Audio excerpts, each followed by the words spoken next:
Hey everybody, this is Tim Charron, and welcome to my brand new podcast called The Charron Zone. Blah, blah, blah, blah, blah. Welcome everybody to Shit That Sucks. So this is just going to be a little freestyle rant about shit that sucks. And when it comes to the music business and my experience, how do we address this?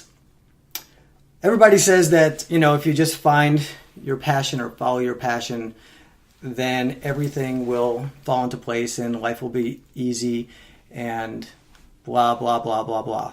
Kind of like my intro. But I'm going to tell you that in my experience, that's not true at all. Because there's a lot of shit that sucks that you have to do if you want to make it in the music industry, whatever that is for you. And having said that, I'm not saying that I've made it in the music industry. There's people that have obviously gone way further than me. So I'm only going to talk about and refer to things that I know and what I've experienced. And part of doing this whole podcast is so that I can interview people that in all sorts of entertainment and all sorts of aspects of life and business and success, so I can interview those people and learn from them and do better in my career. But having said that, I've done really well as far as being an independent artist, and from where I started, which was basically nothing and playing, not nothing, but playing bar stools, and to grow it to have a huge fan base who I absolutely adore, and opening for tons of national acts and performing. When I tour, like during a summer, I'll probably perform for like 25 to 35,000 people within like 2.5 months. So that's good. So I have a lot of experience doing stuff. But back to shit that sucks. So I'll tell you what sucks. For me, when I was playing those hundreds of solo acoustic shows, I started to hate it. You think that you want to be a musician and you think you want to get all these gigs and make some extra money and get all this experience. But I just found that, I found out years later that I was allergic to nickel, which is the weirdest thing in the world, and Apple products, which I now use again, and iPhones and everything, they're all made with nickel. And it's the same metal that costume jewelry is made out of, right? So if you can't wear like a crappy necklace or cheap earrings, then you might be allergic to nickel. So I found out after years of playing solo acoustic gigs that most acoustic strings are made with nickel wound strings. I'm sure if you're a guitar player, you've seen it. So I would get awful pain in my hands, terrible pain in my hands, and I would lose my voice at every gig. And I did that for years, and it was brutal. It sucked, but I just had to keep going. I learned what to do with my hands. I bought silk and steel strings, and I tuned down half a step. I didn't know that for years, and that helped save my voice big time. So there's a tip for you. If you don't tune down, if you're a dude and you don't tune down half a step and you have voice issues, losing your voice and stuff or straining, then you might want to look into that. It's very simple. You just tune down half a step, and it worked for me. So another thing, booking gigs, because I've had to book all of my own gigs for the first 5 years, and I even I used to ask my lovely wife Smidge to help me do it, and we got into the most vicious arguments because she fucking hated it and she hated me for it. What's that? Booking suck. Booking gigs, it sucks. So if you think if you're just starting out and you think, well, I really want to be a musician, so it's what I love, it's my passion, so it's going to be all Guns N' Roses. That doesn't make any sense. It's going to be all puppies and unicorns. Well, it might not be, because if you have to book your own gigs, which most of us do, unless, I don't know, you have a shit ton of money and you can hire a booking agent. Because here's the deal: if you're going to go out and play at bars, you're going to make $100 or $200 to play at a bar. If you're playing solo, if you're playing in a band, you're probably going to make $500 as a whole band to go play at a bar. So booking agents usually aren't going to want to make a little percentage of that, because it's just not worth their time and effort, because it takes a lot of time and effort. But some of the things that suck, like booking yourself, if you, like I always say, things are always hardest at the beginning. So if you can get over the hump and do it a lot and get comfortable and keep it simple and try not to sell yourself, like I did a podcast on it. Look for the podcast about booking yourself and whether or not you should play for free and how to go about it. If you do it very simply and you have a sufficient website, then once you get good at it, it gives you all the power. And as independent artists, we have so much more power now that we have to realize. So, like 15 years ago, recording costs 100 times what it costs now. All of these things were, with social media and everything, we can get to our fans, directly, and we don't have to go through a record company.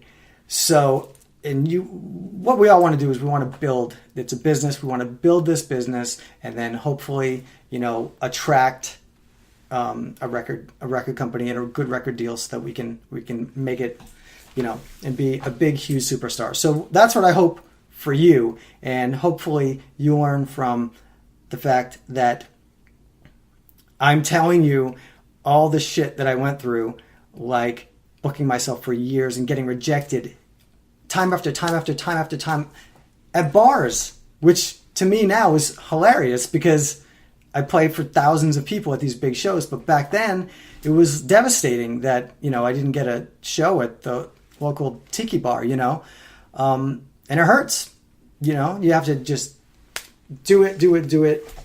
It's all a numbers game. Call 20 places and you'll get 2 gigs, and that's simple. But if you only call, 5 places and they all say no and you get discouraged, then you're not going to go anywhere. So what else sucks? Sometimes you have to carry and set up your own gear and do your own sound. In the beginning. Oh yeah, in the beginning, that's always a pain. We had to carry our own shit and we had to set up our own stuff. Had to do our own sound. When I started playing with the band, we had to do that. Quite a bit until I started playing festivals. And I'll tell you what, though, you do that for years. And number one, a lot of good things can come out of shitty stuff. Like you learn how to do sound. You learn how to do your own sound. You learn how to do sound. And then when you get onto bigger stages, you know what you're doing. You know what you're talking about. You know what you're listening for. You know what you're looking for. You know how to sound check. You know how to, here's an example, if you're just kind of starting out, and you've only played for, the most a few hundred people. Okay, I told my Clint Black story on another podcast. So I was playing all little acoustic shows, hundreds of them, right? And I got the opportunity, literally, the stage manager said, "Do you want to open for Clint Black?" And he said, "You have 3 minutes to sound check and go run up the stairs to backstage." So my point is, I ran up there and I was very comfortable sound checking because I'd done sound for myself a billion times. But if you're not comfortable with all those things, those simple things can really trip you up if you get a big opportunity to get in front of thousands of people, because then you're sound checking in front of 3,000 people. And if you're just not, haven't done it a bunch of times and you're just not smooth with it, people are going to notice and it's going to affect you. You're going to notice that people notice, and then it's going to affect your performance. All these little tiny details are things that when you're first starting out, you don't really think about, or you might not think about. So hopefully this helps anybody that is, trying to make their way up. So that makes sense.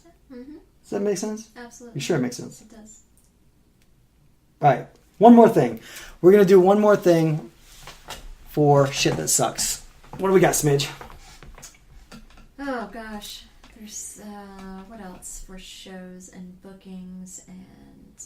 I mean, one great thing about now that we're playing bigger shows is that I really appreciate going to venues and not having to set all that stuff up and do my own sound and having sound guys and well, it's one thing that sucks when you first start is when you deal with bars and stuff. Sometimes people aren't always very nice. That is very true. Here's the thing. I think there's an inverse correlation. She hates it when I use big words. There's an inverse. It's like an upside down pyramid, right? Where like the more of a starter you are in music, I feel like the shittier people are. So Smidge is off camera and she's saying stuff. Hopefully it's picking up in the mic, but she's saying that like when you call bars, they can be really mean, and you're like in this kind of like development stage where you're just trying to like call up and get your first few gigs, or it could be 3 years, 5 years into it, but you're still calling to get gigs and you're selling yourself.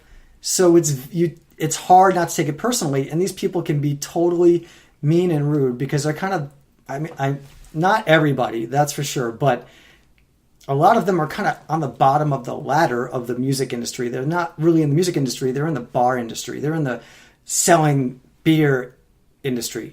And rightfully so, but it doesn't give them an excuse to power trip and treat people like shit. And that's what happens a lot. And I love everybody who ever hired me at a bar, and a lot of great people. And there were a lot of douchebags that were just assholes, So I just want you guys. Here's what I want from this podcast. I want you guys to be aware of this stuff, so that like if you're playing at bars and you're calling up and you feel like, oh, I'm not good enough, or I'm such a loser because people are rejecting me. Just think of me telling you like we all went through this. We all went through it. I went through it forever and it sucked, but you're not the only one. So I wish I had someone to, I could watch a podcast or listen to a podcast back in the day and think, oh, okay. All right, cool. At least I know that I need to call 20 bars and that literally half of them are just going to be total assholes and they're going to hang up on you. But I just have to keep going because they do it to everybody. It's not you. It's not me. They just do it to everybody. And plus, they're busy selling beer. And you read all the nonfiction, the biographies of famous people, and everybody goes through it. Yeah, man. I'll tell you what. You guys, get the Kevin Hart. It's a great book. Autobiography. The comedian Kevin Hart. It's amazing, the shit that guy went through. It's amazing. I Can't Make This Up. It's called I Can't Make This Up. Kevin Hart, the comedian. Check it out. Let me know what you think of that book. That's your little assignment. Get back to me and let me know what you think of that book. So that does it for Shit That Sucks on the Charron Zone. Thank you guys so much for listening on iTunes and watching on YouTube. Please subscribe to all of them. And please make sure you make a comment and ask questions so I can answer them on the podcast. And subscribe.